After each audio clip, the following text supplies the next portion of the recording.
all, welcome to yet another live session of Narayana IAS Academy. It's an immense pleasure meeting all of you on this live session, and this is Sureka Bhaskar, as all of you know, presenting to you the daily news analysis. And here we've actually picked up for today's discussion a couple of articles. That is, all the three articles have been picked up today from The Hindu for the discussion in the prelims as well as the mains perspective, which are both important and relevant for the UPSC CSE examination. Now, let me actually take you through the number of topics that we've actually selected, what are they and why are they important for the UPSC CSE examination. Okay, so now let's actually get started.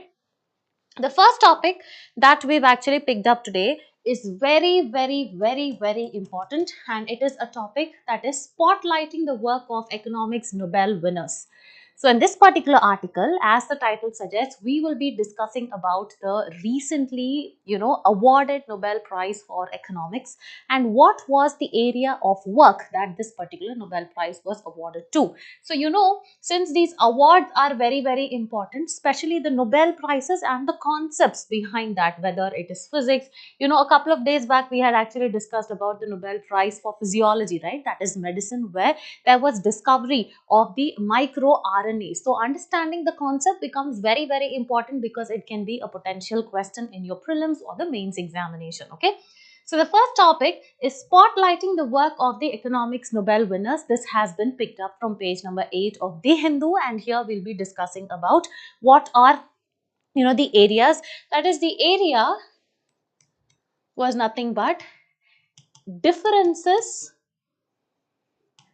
in prosperity of nations. So this was the area of discovery. Okay, so this was the area which actually fetched the Nobel Prize to the laureates. Now moving on, the second article that we'll be discussing about is Five Eyes supports Canada in spat with India on Nijar. Okay, so here we'll again be discussing about this particular organization, that is the Five Eyes Alliance, and whether India is a part of it or not, and how important is this particular organization for a prelims examination. So this will be discussed in your prelims perspective.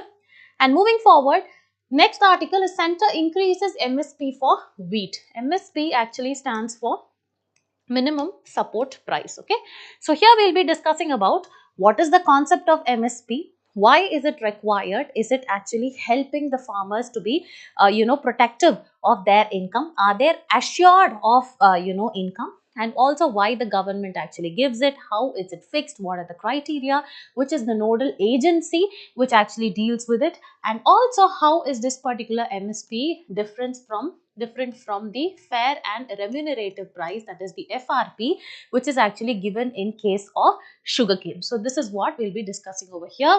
So let us actually try to do something. Let's try to understand the concepts first, then read what is actually written, so that the time consumption is actually reduced. Okay, let's not have a lengthy discussion. Let's have quick conceptual clarity, and then we'll move on to reading whatever is actually written over here, because these notes are also provided in your DNA, which you can access through our Telegram channel. So moving forward, let us quickly get into the topic. The first topic of discussion, as I actually told you, is spotlighting the work of economic Nobel winners, and this particular topic becomes important, where we will be discussing about the Nobel Prize in Economics 2024, and also we'll be discussing about the global wealth disparity. That is, why is there an economic disparity between the nations? A group of countries always have persistent amount of wealth and they actually become economically prosperous, whereas the other countries, specifically those in Africa, they remain poor. What are the reasons? Okay, what have been the stereotypical notions in our mind against what are the recent perspectives that have been given by these laureates is what we'll actually be discussing here. And this is very important for both your prelims as well as the mains examination, specifically for your mains examination under GS paper 3, economic growth and development, and also GS paper 2, effect of policies and politics of developed and developing countries, and also has relevance with that of world history, because here we'll be discussing even about colonization, etc. So here you need to be, what to say, you need to be very, very attentive to this particular topic, so that this actually helps you in all these papers. That is paper 1, that is world history, paper 2 is government policies, and paper 3 is actually economic growth and development. Okay, so now let's quickly get started. Yeah. So there has already been a question which has been asked in the previous year, that is in your mains examination in 2019, on explain how foundations of the modern world were initially laid by the American as well as French revolutions. As you know, industrial revolution happens to be a very, very important topic, and how was the foundation which was actually laid by these revolutions, that is American as well as the French revolutions, was significant. This was the question. Now moving forward, let us understand what this particular article is actually talking about. Okay, so the Nobel Prize in Economics for the year 2024 has actually been awarded to Darren Acemoglu, then Simon Johnson, as well as James A. Robinson, for their research in differences in prosperity between the nations. Okay, so I will actually summarize what this particular article is actually talking about. So what happens is, there is, that certain countries, what do we think by, our stigma, or what we generally think is, there are two factions. Okay, when you compare the world nations, one set of countries or one group of countries are always economically prosperous. That is, they are richer. Whereas the other faction of countries, like ones in Central America, then certain regions of, Asia, as specifically if you take the continent of Africa, they are always lesser developed, or they are always economically struggling, right? So another faction are the poorer countries. So you know that there is actually differences in the prosperity between these two factions. Nothing but that is what they are saying. There is disparity in between these two factions. Okay. So what we usually think, why is a country actually rich? For example, let's take US. Let's actually take Russia. So why do we think these regions, UK for that matter, why are these regions actually rich? If you actually ask a normal, a layman, what do they think is that? They think they abound by the natural resources. They abound by the technological advancements. They have huge economic institutions in place. So this is why they are rich. Okay, so this is what a normal person actually thinks, right? Then why are these regions very, very poor? Because they have number of diseases. They do not have economic prosperity because of lack of institutions. They do not have mineral resources. They are not geographically or strategically located.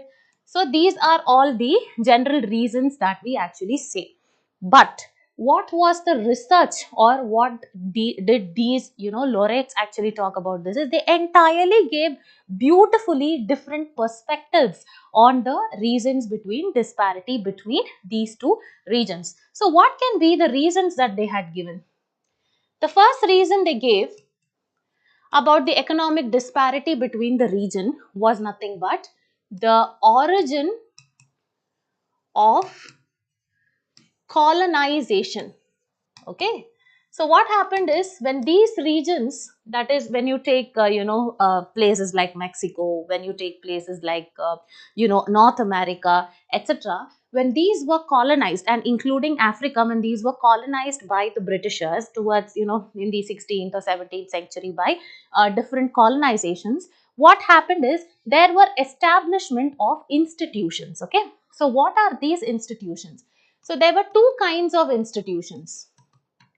Okay, one type of institutions were the extractive institutions, and another set of institutions were inclusive institutions. So you might ask me, what are these extractive institutions and what are these inclusive institutions?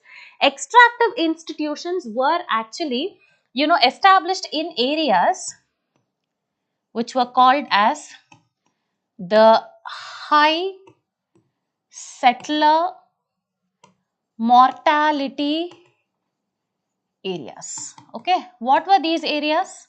These areas were the areas, for example, you take any kind of an African country, for example, you take South Sudan or you take South Africa. Okay, what happens is these were called as the high settler mortality areas. Why? Because one was the geographical location, that is their location near the equator actually made it very difficult for anybody to settle permanently.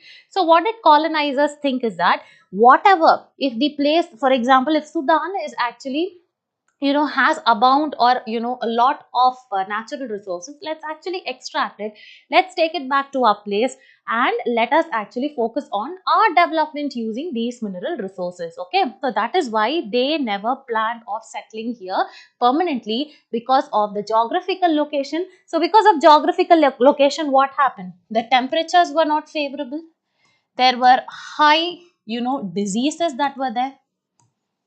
Okay, so these areas actually were characterized by extractive institutions, and these institutions were characterized by no economic opportunities. Okay, and there was no proper political organizations, and property rights were not proper. So, these areas were actually characterized by the high settler mortality areas where the extractive institutions were actually located. Now, what are the other set of institutions that I actually told you is see, I told you, yeah, nations. These were into two, classified into two. One was the rich, the other one was poor. What was the reason for their disparity? Was that number one, I actually told you it is because of the colonization, and colonization actually was characterized by establishment of institutions, and one we actually discussed about the extractive institution. What was the other set of institution? Other set of institution was inclusive institution. Inclusive institutions were where they were actually established in areas which were strategically and geographically more conducive for settlement in terms of temperature, in terms of mineral resources, and even if they did not have mineral resources, they used this extractive institutions to get the mineral resources to these areas, and they actually used the technological advancements to further become rich or economically prosperous. So these were the inclusive institutions that were located in low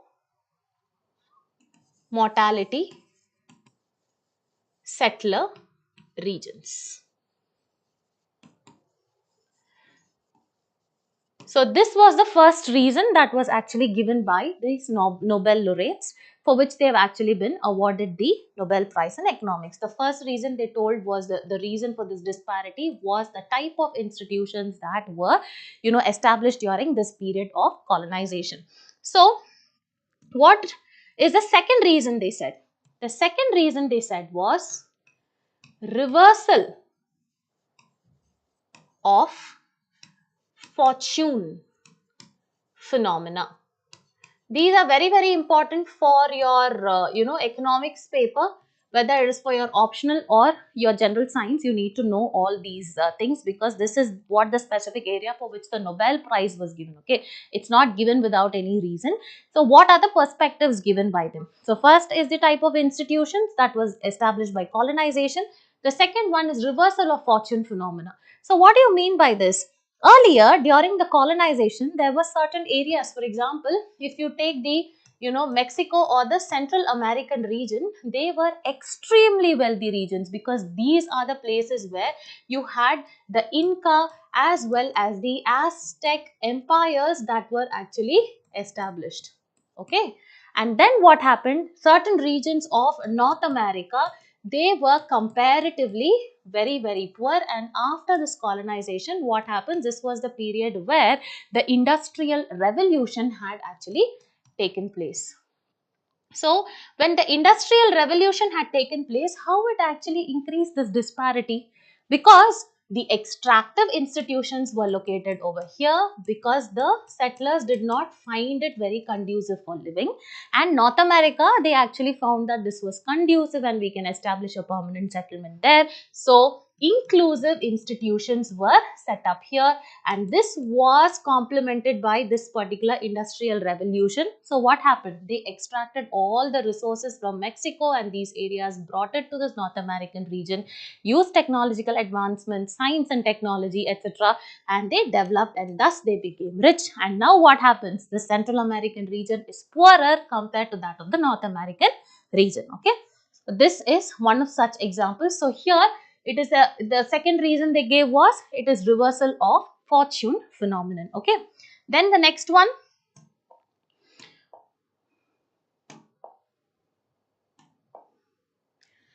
the second one was the commitment, that is lack of commitment phenomenon.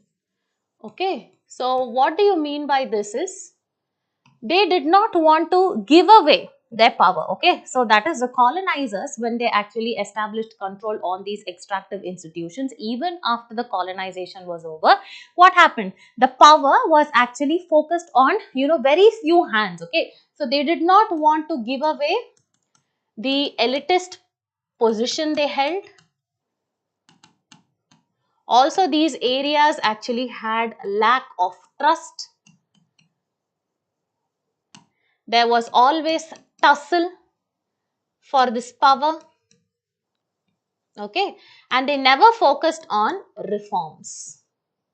So when there are no reforms, what happens is that there will be, less of, knowledge or awareness between the people. When you actually, there is no decentralization of power, what happens? There will be autocracy, that is where the power is concentrated only on few hands. Okay, so these are the three reasons that were given by these laureates, okay, for which they have actually won. So now we have discussed entirely. Okay, so whatever is the concept that I wanted to tell you, I actually told you through three subheadings. That was actually the research that was done by these people, and these concepts actually won. For this concept, they actually won the Nobel Prize for Economics. Now, let us quickly move forward and understand what is this Nobel Prize. Okay, how prestigious and elitist is this award, to whom it's actually given, what are the nodal agencies responsible, whether it is given only for individuals, or even if it is focused on organizations and institutions, when was it when did it come into existence, and whether there are Indians in the list or not. All that let us quickly run through. Okay, so the Nobel Prizes are the prestigious international awards. So they are international awards that is given annually in recognition of outstanding contributions in various fields. It can be physics, chemistry, there is even Nobel Peace Prize, etc. This was actually established by the will of Alfred Nobel. So who is Mr. Alfred Nobel? He was actually the founder of dynamite. That is nothing but an explosive substance. Okay, so the inventor of dynamite came in 1895. They aim to honor individuals and organizations that have greatly benefited the humankind. Okay, so this is what it is. The Nobel Prizes are given in the fields of physics, chemistry, physiology, that is called as medicine. It's also given, in the field of literature, where we actually had Rabindranath Tagore from India, who was conferred this prestigious award. Then we have economics as well as peace. Okay, now the Nobel Prize in Economic Sciences is officially called as the Sveriges Riksbank Prize in Economic Sciences. This is in the memory of Alfred Nobel, and this was actually added in 1968. Very important. Now moving forward, what are all the awarding institutions? Let us see. First is the Royal Swedish Academy of Sciences. The Royal Swedish Academy of Sciences for Nobel Prize in Physics, Chemistry and Economics. So this is the academy that is responsible. If you see in the field of medicine, it is the Karolinska Institute for Nobel Prize in Physiology of Medicine. Next one, in the field of literature, we have the Swedish Academy, and also if we see the Nobel Peace Prize, the committee of 5 persons to be elected by Norwegian Parliament for the Nobel Peace Prize. Now, if you see other important facts, that is, what are the components that this particular award entails, whether they're given a gold medal, whether they're given, a cash award, etc., we will see. So, along with the Nobel Prize, each laureate actually receives a gold medal. They receive a diploma and a monetary award, which is currently approximately 1 million US dollars. Okay, that is, for example, if I'm getting a Nobel Peace Prize, I will be given $1 million, that is US dollars. And if it is actually shared with two more, people, that is actually divided among, the other two people. Okay, so it is divided. If it is between two people, then it is actually 50%. Do you understand? Next is, all Nobel Prizes can be awarded to individuals except for the Nobel Peace Prize, which can also be given to the organization and institution. Very, very important. And Nobel Prize can be shared by maximum of 3 individuals. So even in this case, there were 3 individuals, right? Next one, all Nobel Prizes are actually given in Sweden except for the one, that is Nobel Peace Prize, that is given in Norway, where in Oslo. And the Nobel Prize has been awarded so far to 5 Indians. Very, very important. So these things you can actually use in your, society papers or history, or, in other essay papers also. So it has been given to 5 Indians since its inception.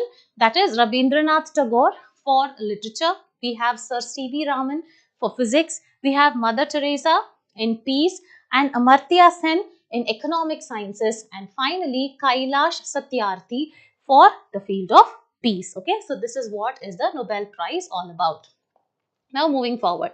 Now let us get into understanding whatever I told you. Let's quickly read what it is. Okay, so here the fundamental question addressed. So what was the question that was addressed by the laureates in economic sciences was that, why do some nations prosper while others actually remain consistently in poverty? That's what. Why are some nations rich? Why are some nations poor? So this was the question answered by the laureates. So they actually underwent a lot of empirical and with lot of evidences, data from all over the world, and also by theoretical research, they have demonstrated that the key factor lies in the nature of institutions. That's what I told you. Nations, institutions, what is its political setup as well as the economic systems. Moving forward, they actually offered groundbreaking perspectives. I told you, right? We usually think a nation is rich because people over there earn more. They have a lot of investments from other countries, and we think that they actually abound by natural resources. They have a favorable climate. They are located in a geographically strategic region, but that is not so. Apart from that, they have given groundbreaking perspectives on how differences in the nature of institutions shaped by historical circumstances. What are the circumstances? Like colonization, okay, have long-term effects on the national prosperity. So this is what they have actually told. Now let us see. Let us actually have a look at the global wealth disparity. It is really amusing, and sometimes it even feels sad and shocking to know that 20% of the world's richest countries, they have wealth that is 30 times more than the 20% of the poorest countries. Do you understand? So this is what the graph it is. So 20% of the richest countries, they are 30 times richer than 20% of the poorer countries, and this is what is actually given over here.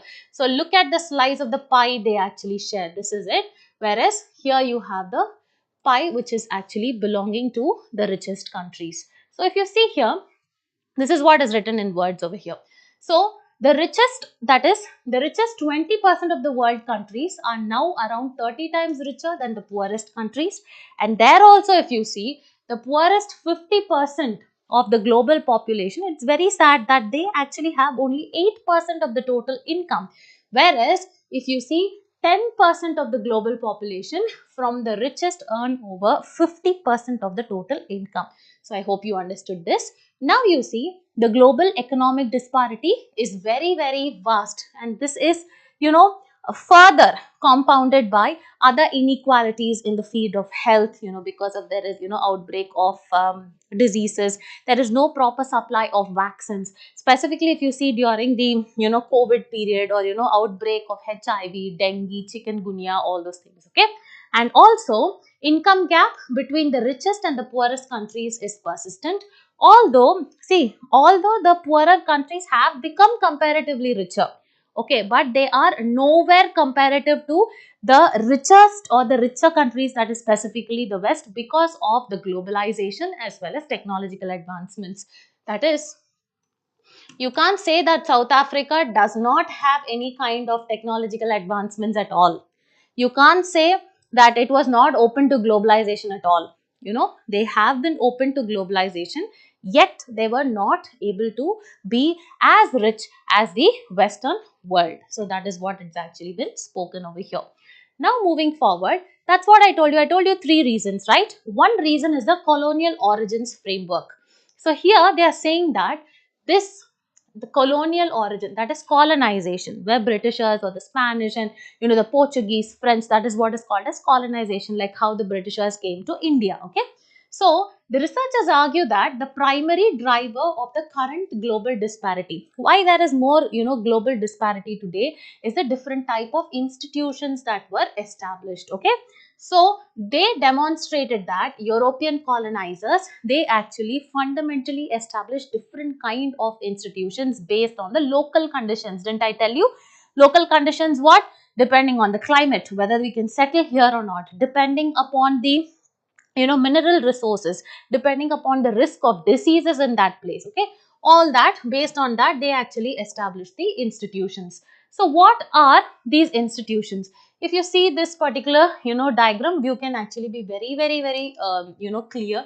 These are inclusive, okay, and these are extractive, where black itself denotes that they are not as economic, or they are not at all economically progressive like the inclusive institutions. So let us actually see what it is.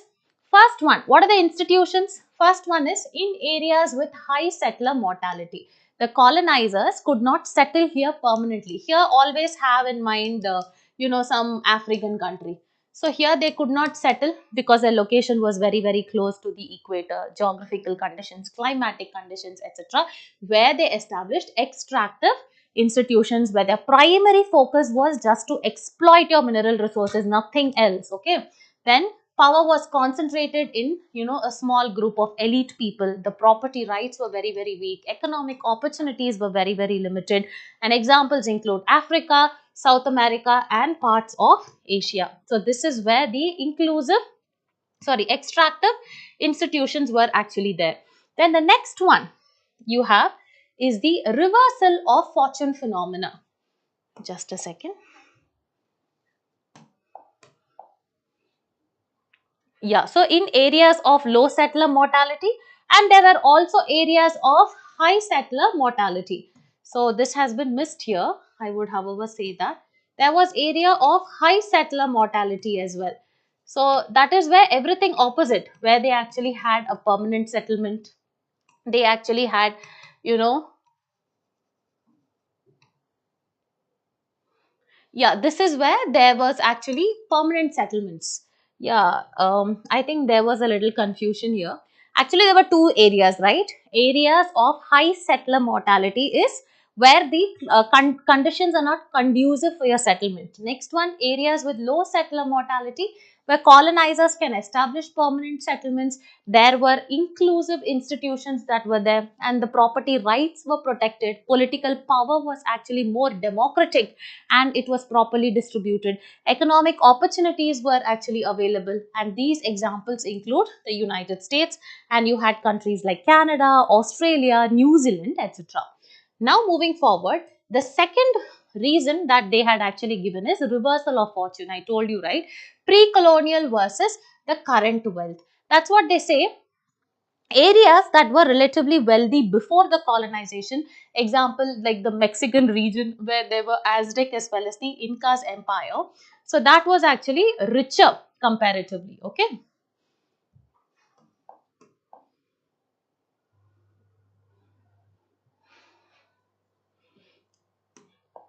yeah, so the regions of Mexico where Aztec as well as Inca empires, they were relatively poor, and also the areas that were relatively poor before the colonization. For example, like North America, that became wealthy. So those which were richer became poor, and those that were poorer became wealthy. And the primary cause was the Industrial Revolution that we also discussed, okay, which was characterized by a lot of extractive industries or extractive institutions being set up over here and being taken towards the inclusive institutions that were actually set up in more conducive areas. Okay, the reversal occurred primarily during and after the Industrial Revolution. Now let's move forward. Next one is the mechanism of reversal. That's what I told you, the commitment phenomena. They did not want to commit at all. So what is it? The mechanism of reversal actually says the extractive institutions, it prevented the adoption of new technologies and economic opportunities, and inclusive institutions, they actually focused more on innovation, investment, as well as broader economic participation. Whereas when the Industrial Revolution arrived, societies with these kind of inclusive institutions could take full advantage of it. Okay, whereas the other kind, that is whichever had extractive institutions, they could not make use of it in full. So here, if you actually see this particular diagram, you can see this is actually the period of colonization that happened from 1500 to 1800. Okay, and this is actually the level of prosperity. You see the areas of inclusive institutions here. So when these inclusive institutions were already at an advantageous position, with Industrial Revolution, they actually became more advanced. So similarly, if you see the extractive, so these are the extractive institutions were actually placed. So here the extractive institutions which were established and after colonization became even more extractive, and then with Industrial Revolution, they were only the suppliers to the advanced nations and not to the, they were just, you want to say, they were suppliers only to the advanced nations and could not develop on their own. So this is what is something discussed about over here. Okay, so this is the diagram showing it. Now moving forward, the third one is the persistence mechanism. So what do you mean by persistence mechanism is that first is the commitment problem. Okay, so elites, they were not able to credibly promise to maintain reforms. They were not willing to take reforms, as well as the population could not trust the elite promises. Elites also had the fear of losing their privileges, and then it creates a self-reinforcing cycle of institutional persistence. Okay, so these are the reasons. So this is the second reason that was actually given. Next is institutional synergies, that is, it's a continuation. The researchers identified how different institutions reinforce each other. Okay, for example, it's a synergy, right? Political systems, any of your political decisions will actually be advantageous or disadvantageous to your economic institutions, and thereby this actually creates a path dependency, and changes in one area often require simultaneous changes in others. So any kind of change you make in your political system, that will have effect on your economic system and then your social system. Okay, so if you try to make any changes over here, it has to be simultaneously changed over here and here as well. This is what the researchers had actually told. Okay, now final one is just an illustration or the current example of how this is actually across the world. So this is one of the city named as Nogales, that is actually taken from this Americas, the continent of America. This is actually located in between the United States as well as Mexico. Okay, so what happens is, if you see the location of this particular city, Nogales, so this is the United States and this is Mexico. It is located here. It is so amusing that the researchers are actually, it matches the perceptions that were given by the researchers. How? Because the northern part here, there was establishment of what? Inclusive institutions, right? And here there was establishment of extractive institutions. Okay, So though they are actually located in the same location, almost with same kind of geography as well as climate, the economic outcomes of this particular city in the north when compared to the south was very, very different. Okay, so that is what it is actually written over here. This you can see in your what to say, the DNA notes. It's actually given, and this will be written in more exclusive detail in your magazine as well. Okay, so now let us actually move towards the next topic. Yeah, so let me actually sum up if you guys were really confused. So let me take 1 minute to sum up the topic that we've discussed. See, economic, the prize, the Nobel Prize for economics has been given, and what is the area of research, why there has been differences in the prosperity between the nations, that is there is economic disparity between the nations, which means some nations are rich, some nations are poor. What are the reasons? We generally think there are certain reasons because of their geographical location, then economic prosperity, they have resources, etc. But not so. The economists have actually given three different perspectives, and they linked it to what does colonization actually have, what effect it had on this disparity. They spoke about the nature of institutions that actually had impact on this disparity. They also spoke about the industrial revolution that actually resulted in the reversal of fortune, and then they actually spoke about the commitment phenomenon, where the elitist group did not want to lose their power and they did not want to further decentralize the power. That is why even after the end of colonization, these countries still remain poorer when compared to that of the Western nations. So this was the research, and one illustrative example that we've actually brought forward is the case study of Nogales, which is a city located, it actually is in the boundary of United States as well as Mexico, where despite actually having the same, climate, geographical location, etc., it has divergent economic outcomes. Okay, so simple.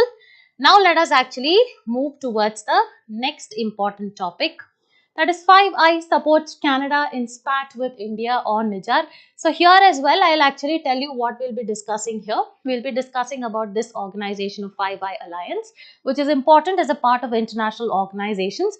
And also, this is important for both your prelims as well as mains examination. Under prelims, it's important for current events of national and international importance. And also under GS paper, this is under GS paper 2 IR, right, where international organizations are very important, and any kind of agreements or any kind of treaties that are actually signed there, what is the impact of that with respect to that of India, whether India is a signatory, whether India is a founding member or not, all this becomes very, very important. Now let us move quickly and understand.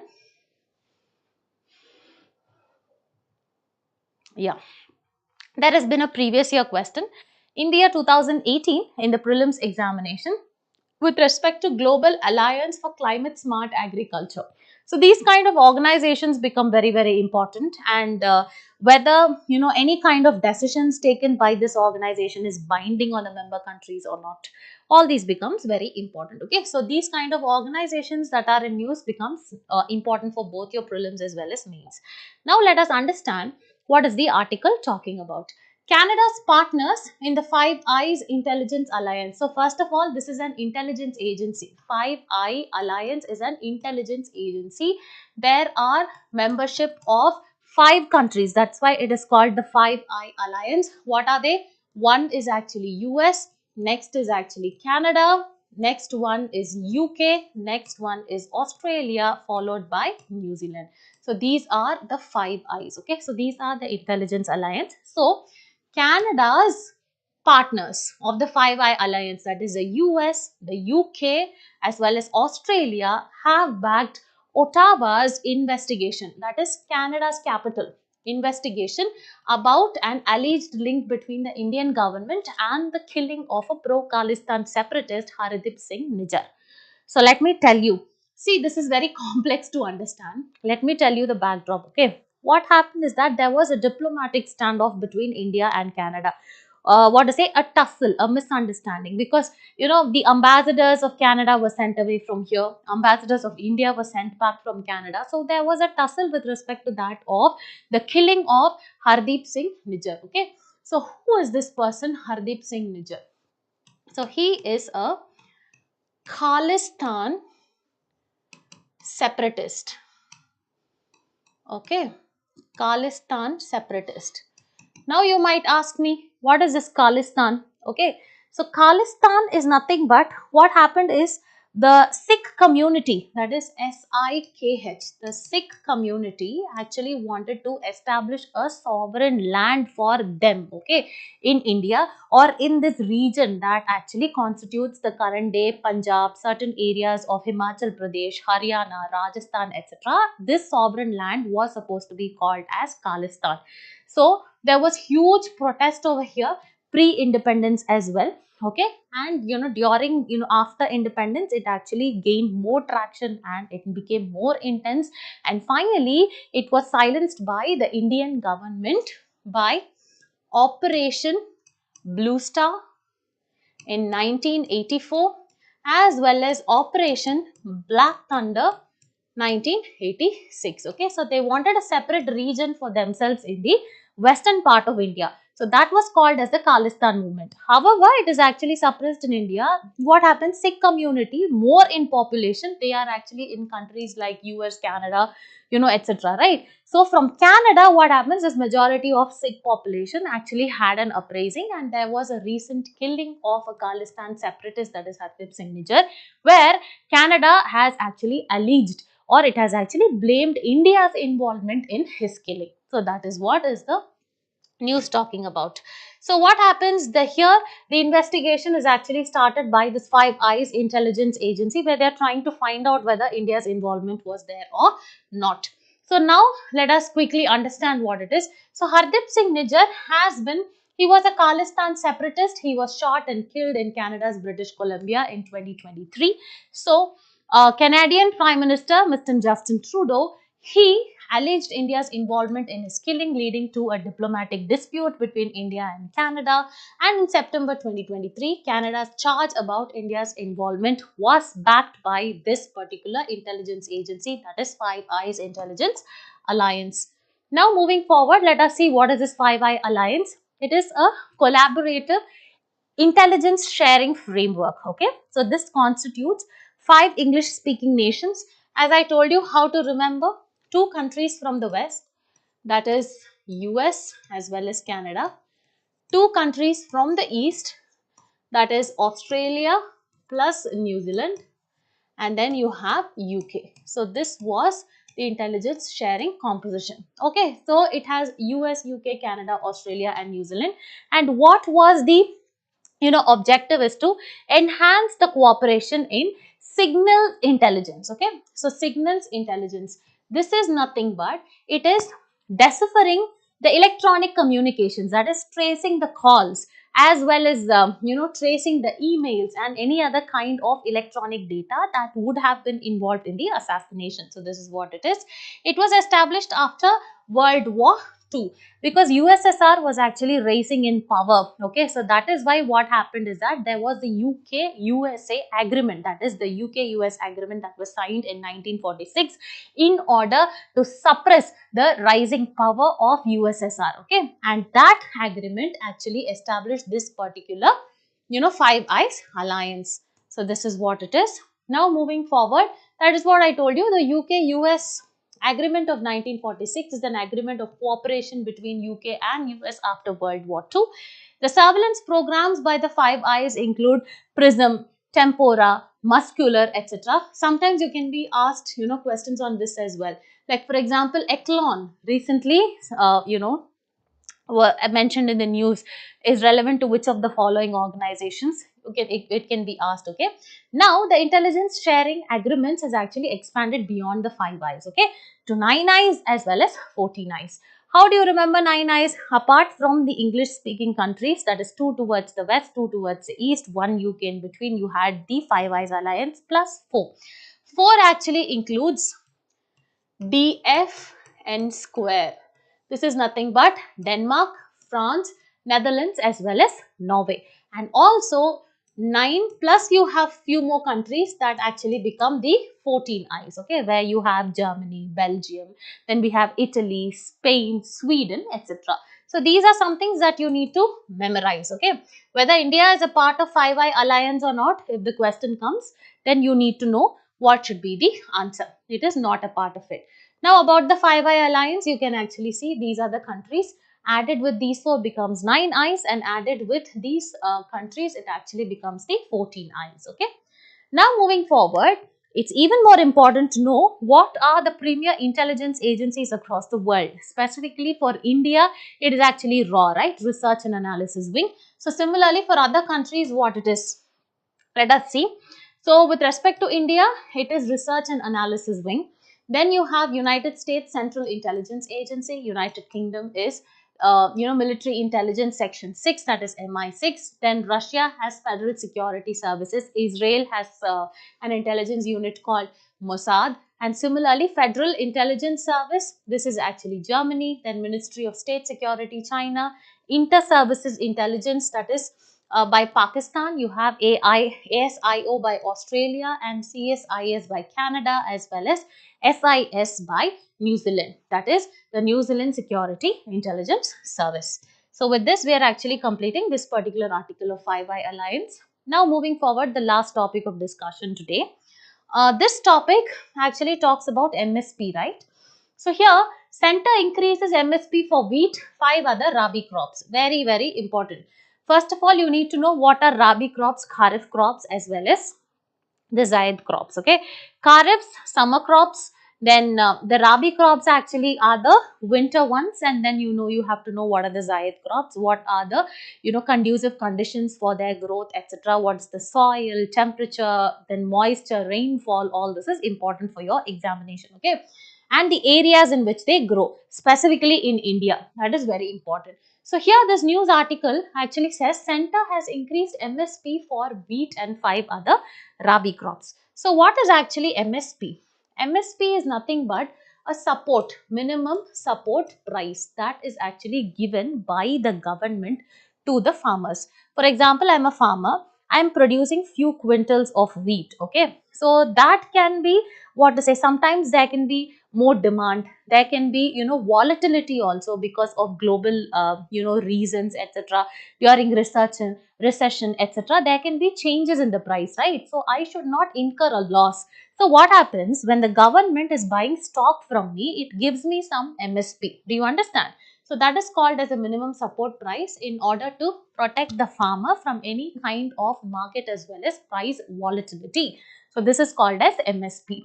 Do you understand? And this MSP, what are all the factors that are involved is, what are all the inputs that have should be used by the farmer, for example, fertilizers, then kind of machinery that has to be used. All those things is actually taken into consideration, and depending on that, the recommendation of this MSP is actually given by the CACP. We'll be reading about this organization, CACP. Okay, the Commission for the Agriculture Cost and Production. So this gives recommendations, and the final MSP is fixed by the Economic Affairs. Do you understand? So we will be looking into all this and how this MSP is different from that of the fair and remunerative price given for sugarcane. All that will be seen. So this particular topic where we will be discussing about minimum support price as well as fair and remunerative price and what are minor forest produce. I will tell you as we actually be passing references. Important for both the prelims and the mains examination. Current events of national and international importance, and finally for the mains examination is GS paper 3, agriculture. Now moving forward, there has been a previous year question on the same MSP, okay, in the year 2020. So it is very, very important for you to know, not only knowing what MSP is, what are the, costs as well as the, elements that are actually included in its calculation, how it is done. All that also becomes important for your examination. Now moving forward, here the center has actually decided to increase the minimum support price for 6 rabi crops for the upcoming 2025-2026 marketing season. So the government now has actually decided to increase the minimum support price. That is, earlier if they had actually given 50 rupees per quintal, now they are trying to increase it like to 60 rupees per quintal. Let us actually see what it is talking about. So I told you the Cabinet Committee on Economic Affairs that I told you, right? So the Cabinet Committee on Economic Affairs is the committee that actually finalizes and brings out what is the price of the MSP. However, the CACP, okay, that is Committee on Agriculture Cost Production, this actually gives only the recommendation on what shall be the MSP. Very important, this had already come in your examination once, okay. So the Cabinet Committee on Economic Affairs has raised the MSP for wheat, that is uh, by 150 per quintal. It has increased it by 150 per quintal, bringing it to 2,445 from 2,275 in the previous year. Okay. Also, they have tried to increase for barley, gram, lentil, rapeseed, mustard as well as safflower. Okay. So, here you need to know which are all the rabi crops. So, these are all the crops. Okay. If you actually see here, for the rabi crops, that is wheat, barley, gram, masoor, rapeseed, safflower, all these are there. For the 2025-2026 period, this is actually there, and what have been the increase in the prices is what is actually written over here. Now moving forward, however, this is not important. What is important is to understand the concept of MSP. So moving forward, what is minimum support price? As I told you, it is a guaranteed price that the government actually pays to the farmers, okay, when the government purchases their crops. So this will actually serve as a safety net against any kind of fluctuations in the market because of the demand, supply disruptions, etc. Or sometimes there can be even, vagaries of nature where there is intense monsoon or there is actually drought conditions, etc. So there can be natural hazards as well as uncertainties, okay. So in order to compensate or to offset all that, the government actually gives a minimum support price to the farmers. And this was actually introduced by the government of India initially in 1966-67, okay. And this was a crucial role because the farmers actually were growing only crops like wheat as well as rice, which were more in consumption, and these were staples, okay. So if the government started giving this MSP for a different range of crops also, in order to increase the crop diversification, that is, they started giving it for cereals, for pulses, millets, etc. Okay. So why this was actually started? Because after independence, India actually faced a lot of food shortages, okay. So this is why it actually started. The first crop that was actually given this particular MSP was actually wheat. And how much was it? It was 54 rupees per quintal. So that is what will be written over here, okay. So government actually purchases the crops. It gives some amount to the farmers in order to compensate the market fluctuations, started in 1967. And then because India faced significant shortages after the independence, and then the first crop to receive was actually wheat, it was 54 per quintal. So this is what is mentioned over here. Now moving forward, let us see how it is actually determined, okay. So I told you, Commission for Agricultural Cost and Prices. So here CACP, this actually gives number of recommendation, and CACP is nothing but it is an office under Ministry of Agriculture and Farmers Welfare, okay. It was established in 1965. So this CACP that looks into a lot of factors like what is the demand in the market, how is it going to what is the supply from the farmer side to the market, and what are the production costs, what are the costs which are incurred for the inputs like buying the fertilizers, seeds, irrigation, etc. And also what is the price parity between different crops. Based on all this, what happens, the CACP actually gives the recommendations on how much the MSP can actually be. However, the final decisions on what has to be the level of MSP is taken by the Cabinet Committee of Economic Affairs, okay, and that is actually headed by the Prime Minister. So this is what is actually written over here. Now moving forward, what are the different crops under MSP? Yeah, this is we've done. What are the different crops under MSP is, it has 22 mandated crops, okay. It has 14 kharif crops. What are kharif crops? For example, you have paddy, that is rice. Then you have urad. Then we have masoor. Then we have arhar. Okay, arhar is nothing but tur dal. Then you have your jowar, then we have bajra, okay, then we have what to say, maize. So all these are your kharif crops, okay. So these are 14 crops, and then 6 rabi crops where we actually saw it is wheat, and then we have mustard also, then we have gram. All these things are rabi crops, and there are two commercial crops. What are these commercial crops? That actually includes jute as well as copra. So these are very, very important for you to know, okay. And then under jute also you need to know what is this process of retting, how many days it actually takes, what is the yielding season, and in which all areas it actually grows, what is the conducive environment or the kind of soil, whether it is water intensive or not. All this you need to know. Additionally, so what happens, CACP recommends this one, and also the CACP recommends the FRP also, that is fair and remunerative price for sugarcane. Sugarcane is not given MSP, sugarcane is given fair and remunerative price. How FRP is different from MSP?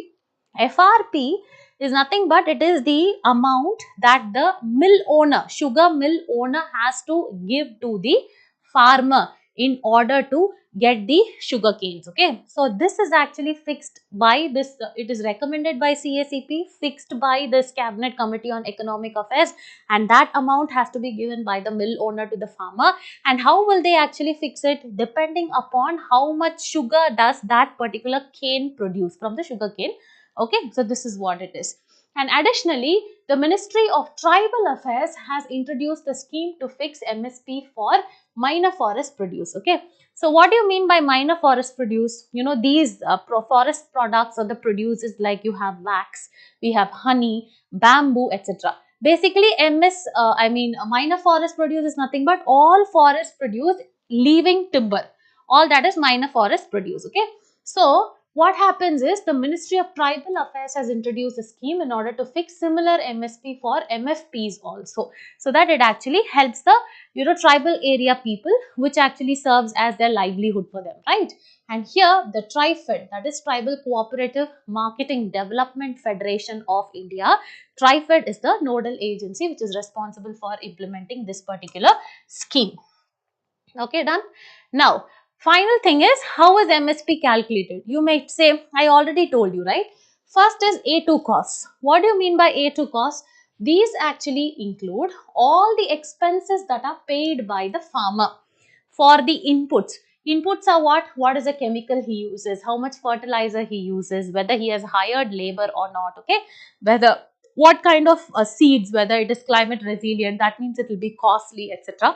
So A2 cost actually involves that, and based on that MSP is calculated. The second one is A2 plus FL cost. This is nothing but it actually involves something, that is it includes all these input cost plus this FL cost, that is nothing but unpaid family labor. Okay, for example, if I am doing agriculture and my daughter also accompanies me, or if my husband accompanies me but I am not paying it to him, right? So that is actually called as the unpaid family labor. And the next one is the C2 cost. C2 cost is nothing but it is an addition of this A2 cost plus the FL cost plus the value of the fixed capital assets. This is nothing but, for example, a farmer uses a tractor, okay, so that is called as the capital asset, okay. So what is the value of that tractor? So that is important. Or for example, if the farmer actually rents a tractor, okay, so then there will be some amount of rent he has to actually give to the owner, right? So the rent paid by the farmers. So these are the costs that are included for MSP to be calculated or to be determined. So this is what it is.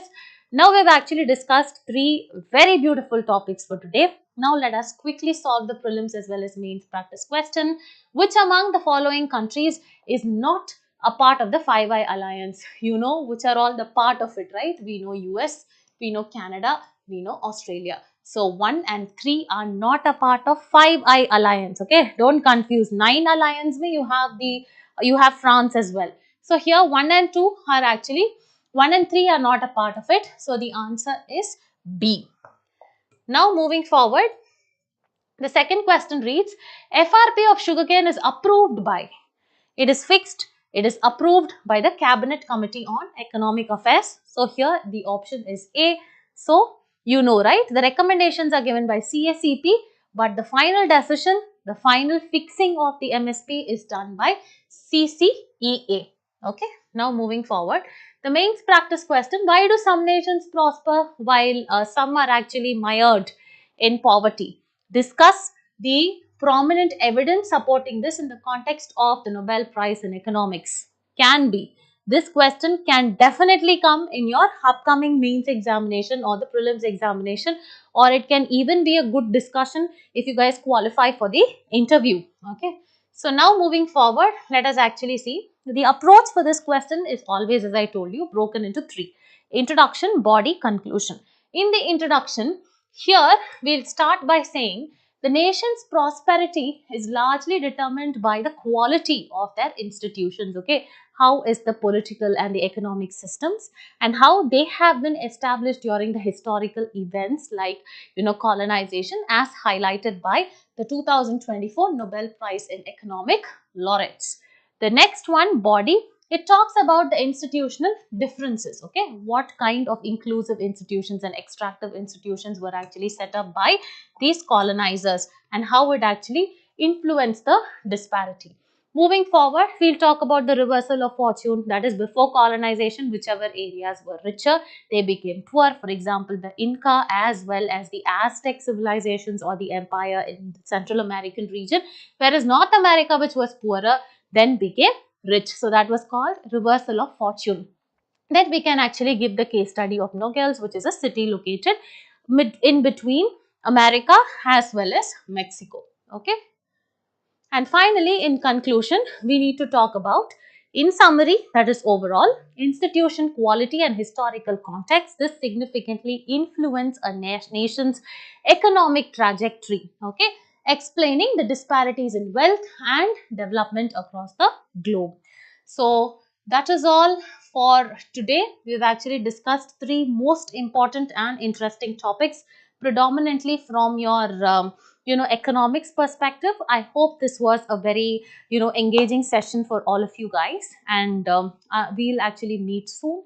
Until then, if you actually are waiting for more such discussions as well as live videos, please do like, share and subscribe to Narayana IAS Academy YouTube channel. So thank you so much and take care.